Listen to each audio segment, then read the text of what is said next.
Thanks, friends. Thank you for inviting me to the 132nd big meeting here in Durham.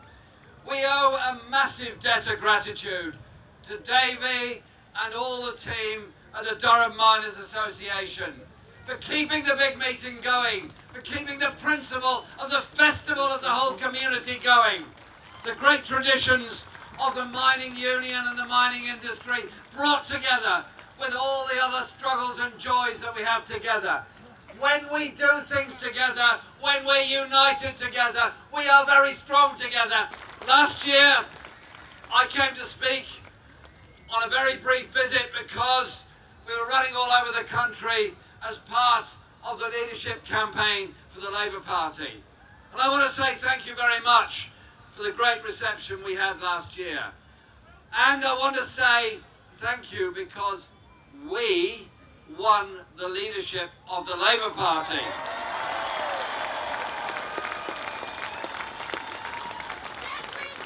It was a victory for everyone who believes in a really just society.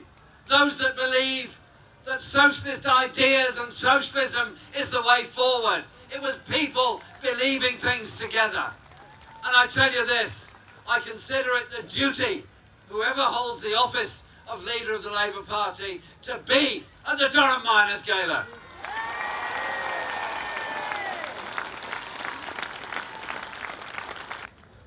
Too many people and too many communities are being left behind in modern Tory Britain. Too many areas where skilled jobs existed, industries have died, and good jobs have not been replaced.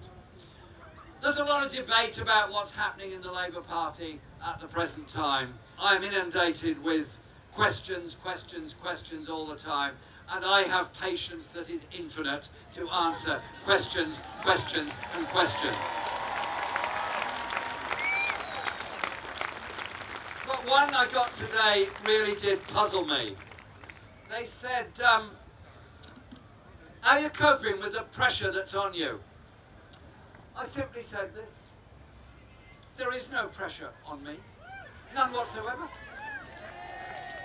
Real pressure is when you don't have enough money to feed your kids, when you don't have a roof over your head, when you're wondering if you're going to be cared for, when you're wondering how you can survive, you're wondering how you're going to cope with the debts you've incurred.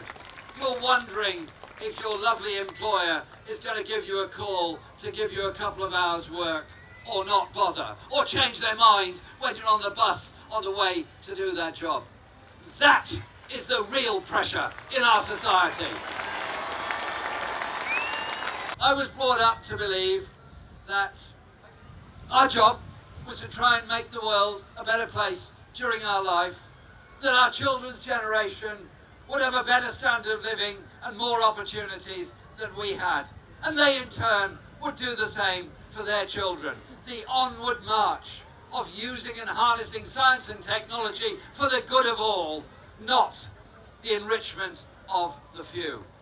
And so why are so many of our young people being told, sorry, but there might not be a health service there for you, there might not be sufficient pensions there for you, you might be deeply in debt because you tried to get an education. The exciting thing about the current period in Britain, in Europe, in the United States and in many other parts of the world is that so many people reject absolutely that whole economic model and want to build a sustainable world, a culturally strong world, a world where the wealth is created and shared as a result of it. Those that fought for the miners' unions in the 19th and 20th century to gain that recognition did an amazing job.